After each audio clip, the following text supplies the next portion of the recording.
Welcome to Dishari competitive exam.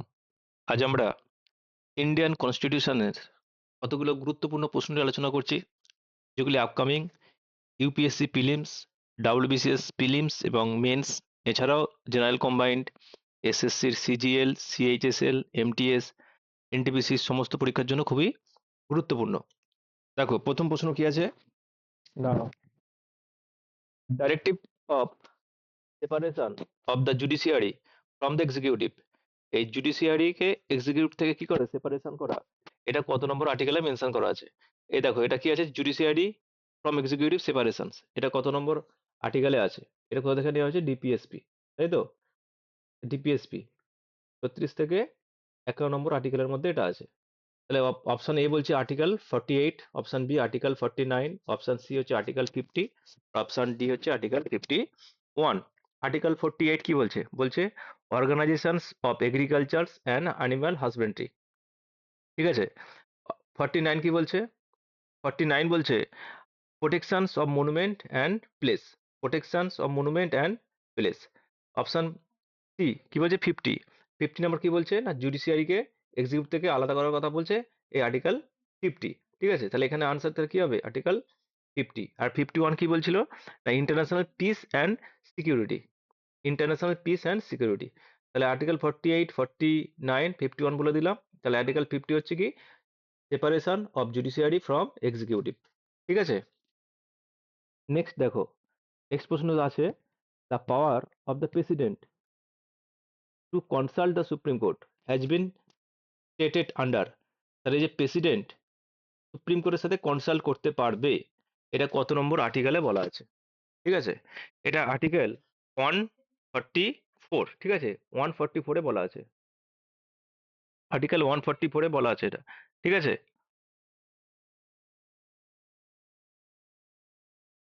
Next দেখো কি আছে, how long a person should have practised in a high court to be eligible to be appointed as a জাজ of the supreme court. না, হাইকোর্টে কত বছর practice করলে তবে সে সুপ্রিম কোর্টের জাজ হিসাবে এলিজিবল, তাই তো? দেখো এখানে কি বলা আছে না, অ্যাডভোকেট হিসাবে, ঠিক আছে, অ্যাডভোকেট হিসাবে 10 বছর। কোনো হাইকোর্টের একজন অ্যাডভোকেট সে যদি 10 বছর হাইকোর্টে প্র্যাকটিস করে, অথবা জাজ, জাজ হিসাবে 5 ইয়ার্স, 5 বছর প্র্যাকটিস করলে তবেই সে সুপ্রিম কোর্টের জাজ হিসাবে এলিজিবল। তাহলে এখানে তাহলে কি হবে উত্তর? অপশন ও এ, ঠিক আছে, 10 ইয়ার্স। নেক্সট দেখো, in which of the following case the Supreme Court of India held that forcing a husband to get separated from his parents amount to cattle? Option A হচ্ছে কোন কেসের মাধ্যমে এটা বলা আছে, ঠিক আছে। অপশন এ কি বলছে দেখো, Narendra versus K Meena, Zubida Ahmed versus Fazila Begum. Option C হচ্ছে সুলেখা জুলিখা ভার্সেস মোহাম্মদ বিসমিল্লাহ। আর অপশন ডি হচ্ছে অনিতা খুসওয়া খুসুয়া ভার্সেস পুষ্পা সুদান। তাহলে এখানে উত্তর যেটা হবে সেটা হচ্ছে নরেন্দ্র ভার্সেস কে মিনা, ঠিক আছে। এই কেসটা হয়েছিল 2016 সালে, 2016 সালে। পরের প্রশ্ন আছে দেখো, না বলছে the constitution gives the power of superintendent superintendence over all subordinate court to the high court under article.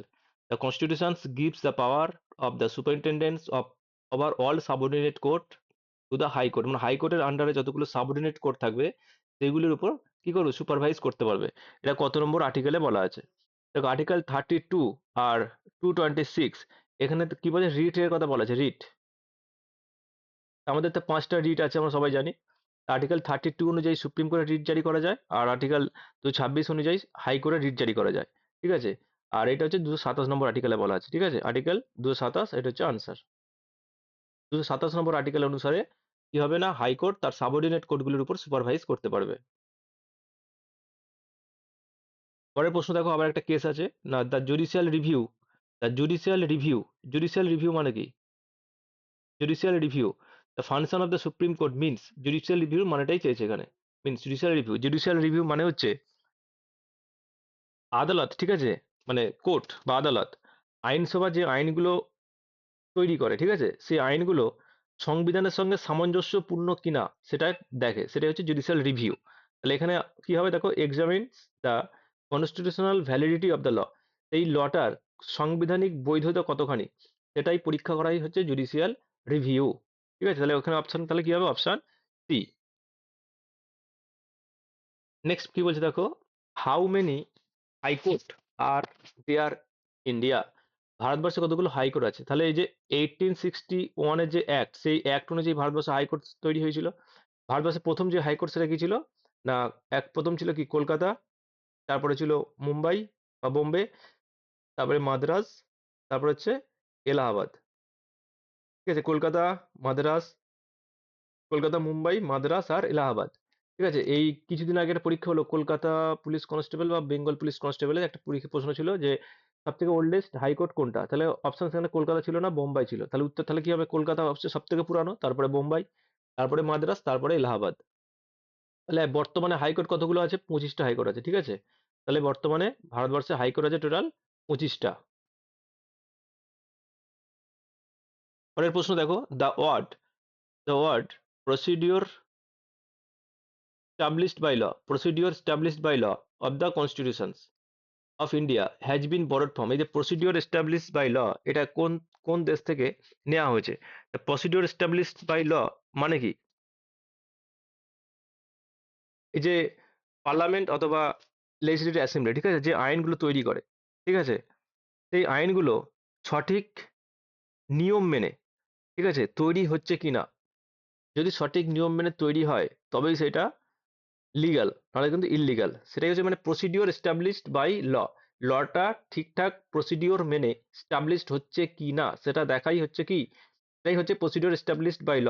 এই যে কনসেপ্ট, এই কনসেপ্টটা নেওয়া হয়েছে জাপান থেকে। ঠিক আছে, দ্য কনস্টিটিউশনস অফ জাপান, এই জাপান থেকে ধার নেওয়া হয়েছে।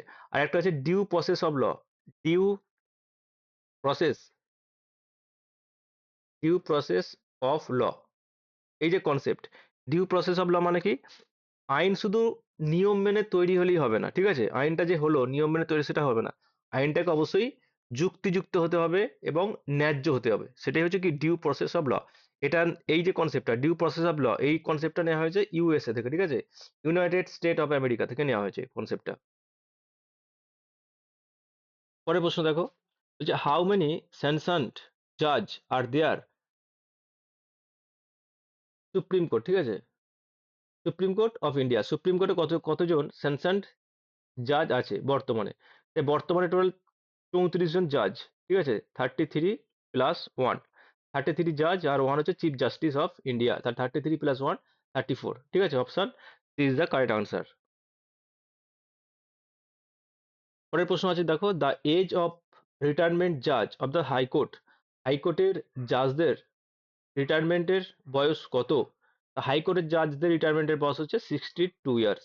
ঠিক আছে, 62 ইয়ার্স। পরের প্রশ্ন দেখো, the concept of complete justice, the concept of complete justice, এই কমপ্লিট জাস্টিস বলতে কি না, সুপ্রিম কোর্ট, ঠিক আছে, যে কোনো ন্যায় বিচারের জন্য যে কোনো ডিগ্রি বা আদেশ জারি করতে পারে, সেটাই হচ্ছে কমপ্লিট জাস্টিস। ডিগ্রি বা আদেশ জারি করতে পারে কত নম্বর আর্টিকেল অনুসারে, আর্টিকেল 142। ঠিক আছে, আর্টিকেল 142। তাহলে কমপ্লিট জাস্টিস কত নম্বর আর্টিকেলে আছে, আর্টিকেল 142 নম্বর ধারায় বলা আছে। নেক্সট দেখো কি আছে, who was the chief justice of public interest litigations was introduced to the Indian judicial. ঠিক আছে, এটা judicial system, Indian judicial system. তাহলে পাবলিক ইন্টারেস্ট লিটিগেশন মানে পিল যাকে বলা হয়, জনস্বার্থ মামলা। ঠিক আছে, এই যে জনস্বার্থ মামলা যেটা আছে, public interest litigation was introduce করা হয়েছিল। তখন চিফ জাস্টিস কে ছিলেন? তখন চিফ জাস্টিস ছিলেন justice M Hidayatullah, justice M Hidayatullah. ঠিক আছে, নেক্সট প্রশ্ন দেখো কি আছে, কাকা সাহেব কেলকার বা কাকা Kelkar commission is related to, এই যে কাকা সাহেব কেলকার বা কাকা কেলকার যে কমিশন, সেটা 1953 থেকে 1955 এই সময় তৈরি করা হয়েছিল। এটা ছিল অ্যাকচুয়ালি ব্যাকওয়ার্ড ক্লাস কমিশন, এদের জন্যই তৈরি করেছিল, ব্যাকওয়ার্ড ক্লাস কমিশনস, ঠিক আছে? এটা actually educational backward class commissions হবে, এডুকেশনাল ব্যাকওয়ার্ড ক্লাস কমিশন।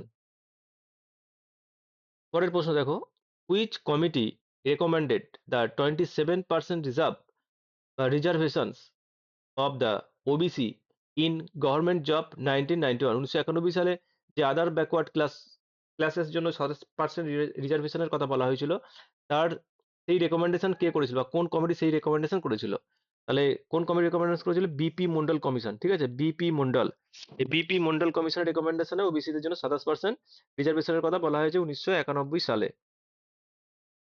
পরের প্রশ্ন দেখো, বলছে ক্লজ 4 আর্টিকেল 15, আর্টিকেল 15-4 নম্বর আর্টিকেল, ঠিক আছে, has been added to the constitution, কনস্টিটিউশনে কবে অ্যাডেড করা হয়েছে? আচ্ছা, এই যে 15-4, এতে কি বলা আছে? 15-4 বলা আছে এসসি এসটি দের জন্য স্পেশাল প্রভিশন, ঠিক আছে? এসসি এসটি এদের জন্য স্পেশাল প্রভিশনের কথা বলা হয়েছে। এটা অ্যাড করা হয়েছিল কবে? এটা অ্যাড করা হয়েছে প্রথম সংবিধান সংশোধন, ঠিক আছে, যে ফার্স্ট অ্যামেন্ডমেন্ট অ্যাক্ট 1951 এ অ্যাড করা হয়েছিল। তাহলে option D, the constitution first amendment act 1951, ঠিক আছে? পরের প্রশ্ন দেখো আছে, which of the following articles was introduced by the constitutions 93rd amendment act 2005? 93তম অ্যামেন্ডমেন্ট অ্যাক্ট 2005-এ কোনটা অ্যাড করা হয়েছে? ঠিক আছে, তাহলে 93 অ্যামেন্ডমেন্ট অ্যাক্ট 2005, ঠিক আছে, দেখো 15 ক্লজ 2, 15 ক্লজ 3, 15 ক্লজ 4 আর 15 ক্লজ 5, এটা উত্তর হবে তাহলে 15-4, ঠিক আছে? 15-4, এখানে কি বলা হয়েছে না, স্পেশাল প্রভিশনস এসসি এসটি দের জন্যই বলা আছে, ঠিক আছে? সরি সরি, এটা 15-4 হবে না, এটা 15-5 হবে, ঠিক আছে? এটা কি বলেছে, স্পেশাল প্রভিশনস এসসি এবং এসটি দের কথাই বলা আছে। কি বলা আছে না, বিভিন্ন সরকারি এবং বেসরকারি স্কুলে এদের বিশেষ সুবিধার কথা বলা আছে, বিশেষ সরকারি এবং বেসরকারি দুটি, ঠিক আছে? সরকারি এবং বেসরকারি যে কোনো শিক্ষা প্রতিষ্ঠানে এরা বিশেষ সুযোগ নিতে পারবে। তাহলে এটা কত, 15-5-এ বলা আছে এটা, ঠিক আছে? পরের প্রশ্ন দেখো কি বলছে না, আর্টিকেল 21-এ was insert into the part 3, এই পার্ট 3-তে কি আছে? ফান্ডামেন্টাল রাইটস, তাই তো, অফ দ্য কনস্টিটিউশন। তাই ফান্ডামেন্টাল রাইটসে 21-এর 1, এই যে 21-এর যে যুক্ত করা হলো, 21-এর এতে কি বলেছে না, এখানে বলা হয়েছে state shall provide free and compulsory education to all children,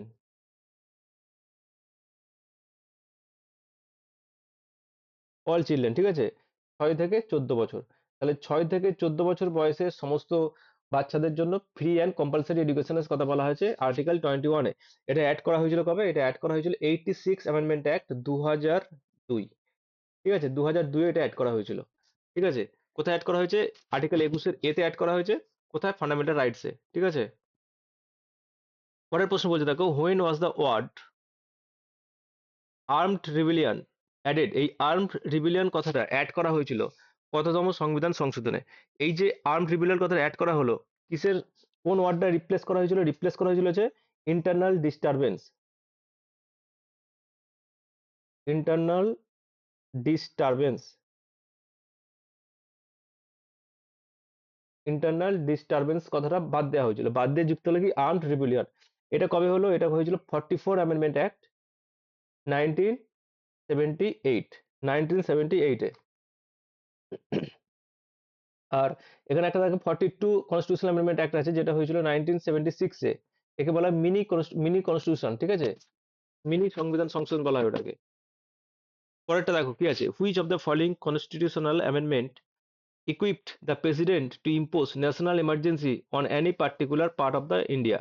যদি প্রেসিডেন্ট চায় ভারতবর্ষের যে কোনো একটা নির্দিষ্ট প্রান্তে কি করতে পারে, না ন্যাশনাল এমার্জেন্সি জারি করা যাবে। এইটা কতম অ্যামেন্ডমেন্ট অ্যাক্টে বলা হয়েছিল? ঠিক আছে, এটা বলা হয়েছে 42 অ্যামেন্ডমেন্ট অ্যাক্ট 1976-এ, 1976-এ। এর আগে কি হতো, যদি ন্যাশনাল এমার্জেন্সি জারি করে দেওয়া হতো তাহলে সেটা সমগ্র ভারতবর্ষের জন্যই শুরু হয়ে যেত। তাহলে একটা পার্টের জন্য অন্যান্য পার্টগুলো তো কি হতো, তার এফেক্ট পড়তো। তাহলে 42তম অ্যামেন্ডমেন্ট অ্যাক্ট 1976-এ বলা হলো যে কোনো একটা নির্দিষ্ট অঞ্চলে যদি কোনো রকম ইন্টারনাল ডিস্টারবেন্স দেখা দেয় বা বহিরাগত আক্রমণ দেখা দেয়, তাহলে সেখানটাই শুধুমাত্র ওই পার্টিকুলার জায়গাটা কি শুধুমাত্র ন্যাশনাল এমার্জেন্সি জারি করা যাবে। এটা বলা হয়েছিল 42 অ্যামেন্ডমেন্ট অ্যাক্ট 1976-এ।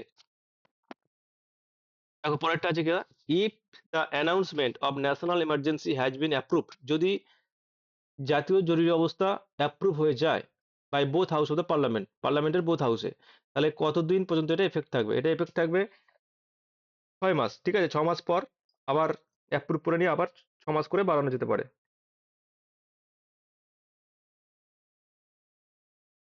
পরের প্রশ্ন দেখো, বলছে how many times have the financial emergency, এই financial emergency has been imposed in India, কতবার ভারতবর্ষে ফিনান্সিয়াল এমার্জেন্সি ইম্পোজ করা হয়েছিল? ফিনান্সিয়াল এমার্জেন্সি কত নম্বর ধারায় আছে?